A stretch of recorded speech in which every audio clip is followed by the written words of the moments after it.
Hi, my name is Charise Hayward. My childhood and family life was a very humble background, very hardworking, very Western country root upbringing. I was pretty nerdy, didn't have a whole lot of friends growing up, so really just stayed into the home life. I'm the youngest of 6 kids. My parents got divorced when I was very young, and my stepmom and dad raised me. My family wasn't exactly religious growing up. I wouldn't say they were not religious. Believed in God, but really didn't learn anything about God. We sat together every night at the dinner table and prayed before we ate. It was a poem, essentially, that I'm sure every family has learned a version of at some point in life. But honestly, we never really talked about God. We never learned about the Bible.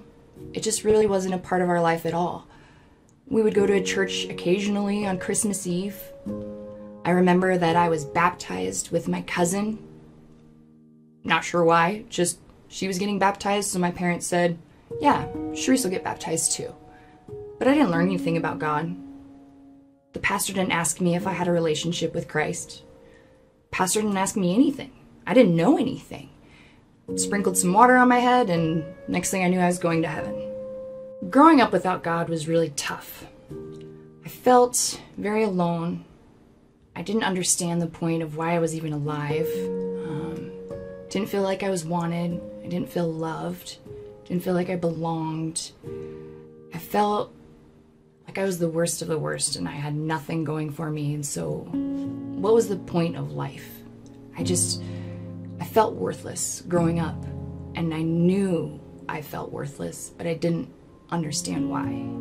Feeling worthless wasn't because of my family life. It was more because of what was going on in me. I didn't understand. I had so many questions that just didn't seem to have answers. And that's what really made me feel so lost and frustrated and angry all the time. And it was affecting my life in a very negative way. Hard time making friends, hard time developing relationships, and I just felt myself harden more and more throughout the years, to the point where I just didn't care.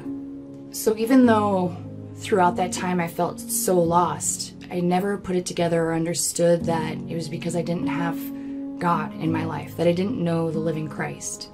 I just didn't know. And so my search for God, or maybe God's search for me, I would say started when I was in my youth, and anytime my friends were going to church after a stayover and they invited me, I'd go. I was always curious and very interested. However, I never really felt like I belonged. I always had questions that were never answered. And so as I grew up, I just kind of sloughed it aside and figured it was just not a big deal. Those are the people that believe in God. I'm not one of them. So at some point while growing up, as most teenagers get to this point, I felt like I was smarter than everyone. And I was pretty confident that I knew there was no God, that it was a myth. How could these people out here that claim to be smart actually believe that this is true? That there's a God, that there's this one person that created everything. Haven't they ever read a science book?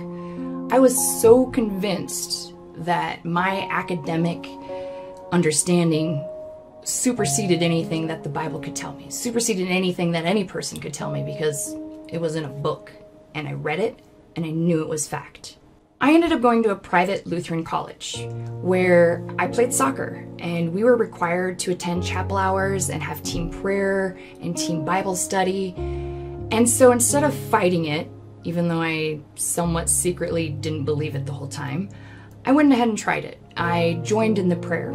I joined in the Bible study. I went to the chapel hour, and I had questions and more questions. And every time I asked a question, I'd have 3 more questions. And most of the time, I wasn't getting answers. I was getting, you just need to believe, which anyone with a curious mind just knows that that's not going to cut it. And so I got really discouraged and went back to thinking that this must be made up because nobody can give me answers. So how can it be true? honestly, I did feel lost. I wasn't into drugs or alcohol or partying or anything like that. And I sought to belong to this group of religious people at my school, and I felt rejected. Honestly, I remember very specifically being called a jock and that I couldn't possibly understand. And so when I would ask a question, they just treated me like I was stupid and I could only play a sport, and so therefore they wouldn't answer my questions or didn't want to, and I felt really rejected. And that was not a good experience with my, first attempt of really belonging to a religious community. So as the years continued on, I just assumed this is how life is. You wake up, go to work, come home, go to bed. And it just felt really pointless, and I just felt lost. Until one day I got invited to church for an Easter service, and I went. And the first time I heard the music, I felt something different. I didn't know what. In fact, it made me a little uncomfortable, but it also made me happy inside. And so I knew I wanted to go back. I wanted to hear that music one more time. And I really believe that God was seeking me through that music, because even though in my head I really thought that I knew better, there was something deep inside here that really, really started pulling at me. And I just had to go back another week. And even though I didn't quite understand what the pastor was saying, the music was really, really speaking to me.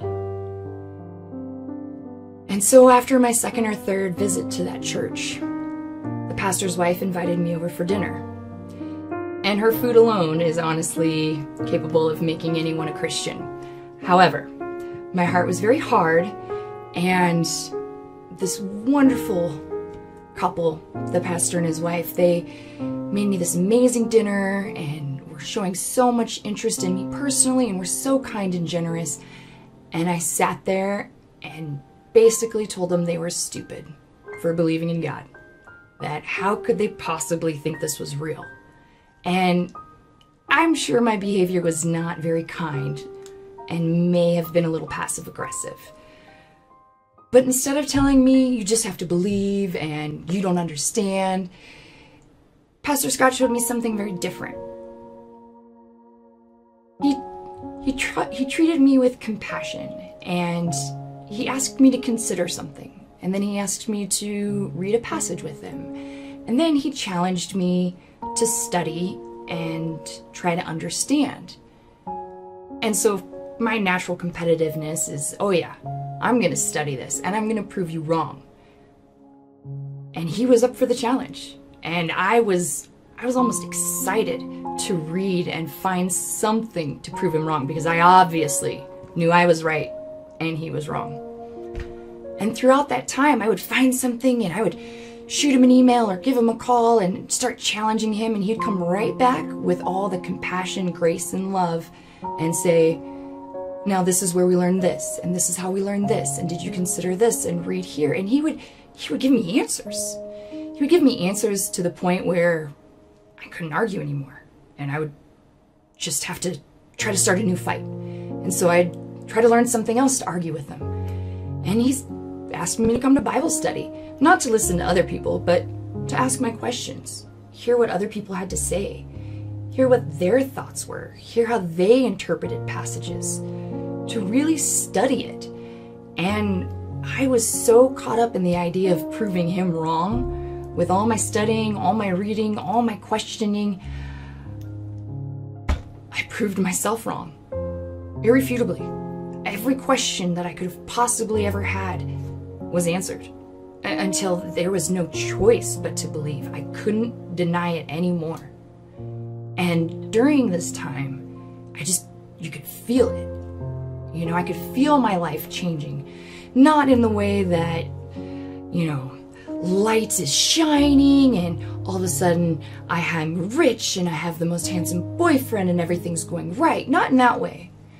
But something inside where I felt love like I had never understood before.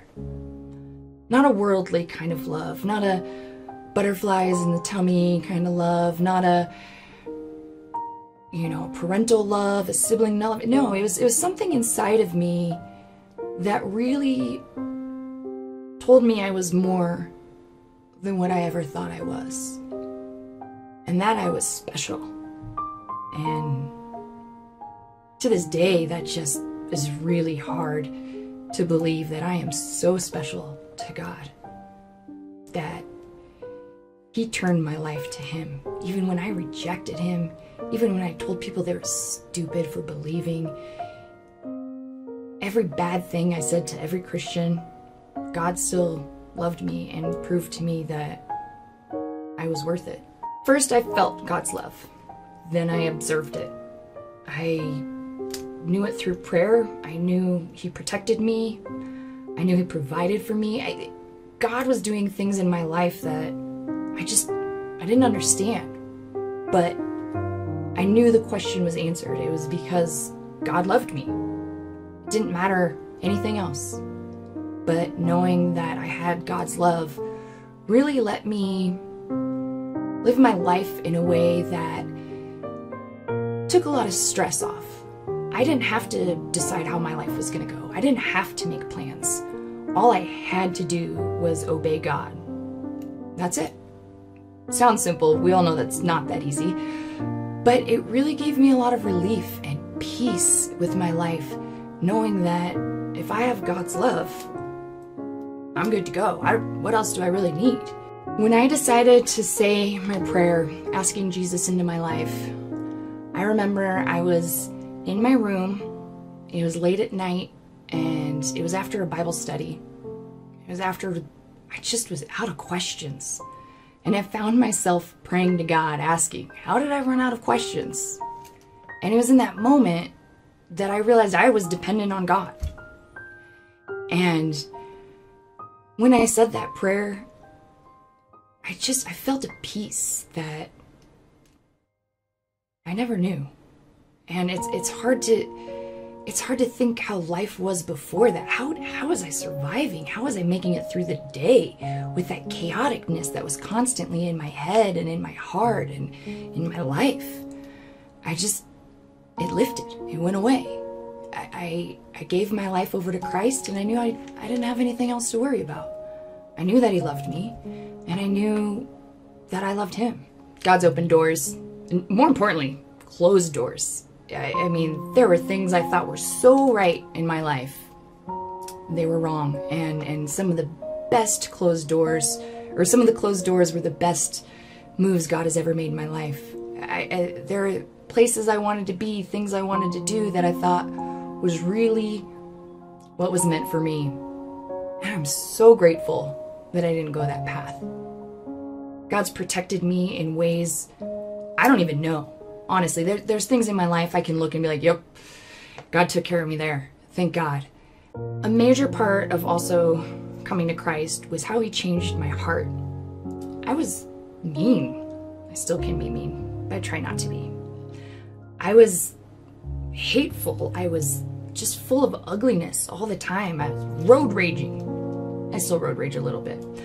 But I just was an angry person all the time. And even though I still can have anger, forgive me, my heart is softer. I look at people with compassion. I try to love them in Christ first. Easier said than done, but that's what I aim for. And the way He's changed my heart, I think, has really changed who I am as a person, and I'll never regret that. What I would tell my family and friends to help them understand that Jesus is alive is to stop thinking about the stories they learned when they were 5. Stop thinking that God is a white bearded man in the sky. To stop thinking about all the bad experiences that they've had.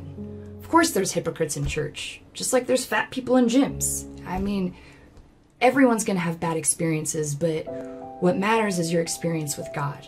And so to my friends and family, I would just tell them to open up their hearts, open up their minds, get past these ideas that religion is just one way. And then start learning. Start asking questions, start reading. And if you're not getting answers, ask somebody else. Ask until you have your answers, because this is real. This is not made up. There are answers to all of your questions. I know Jesus is in my life because I see it every day. I talk to him every day, constantly. It begins in the morning with your devotionals, and I learn something new. I learn how to live my life a little bit more every day, and it's just, he's alive and he's real, and it's all the time. It's not, oh hey Jesus, I'll remember you, I'll see you next Sunday. It starts when I wake up, and then I'm talking to him and praying to him, and just, he's with me the whole time. You know he's alive because he's with you. And if you're not feeling that, then, you know, start reading, start studying, because you'll know that Jesus is with you, and he's alive, and he's real. You can't deny it once you're there. And all you want to do is love and obey him. That's how I know Jesus is real. It's because I want to obey him. One of the things that really helped me specifically to learn about the Bible, to learn about God, and to come to the fact that Jesus is alive, is to stop thinking about science and religion as counterparts, that they fight each other. Instead of being like this, start thinking it like this. If you can really open up and stop thinking they're fighting each other, things start making a lot more sense. I would just challenge anybody that has questions to search the scripture. I mean, it's a book. There's a concordance. Look it up. And if that's confusing, Google it. It'll point you to the right passages. Start searching for answers. Find a church. Find a Bible study group. Find a prayer group. Find a friend. Find a pastor. Ask questions. Ask God questions. He loves to show you answers. That's how you'll know Jesus is alive, is you ask him questions and he will answer. It might not be that day, might not be that minute, sometimes it is, might not even be that year, but I guarantee you, the more you start searching, the more you start learning, the more that God will come to you and show you. He will reveal himself to you, and you'll know Jesus is alive.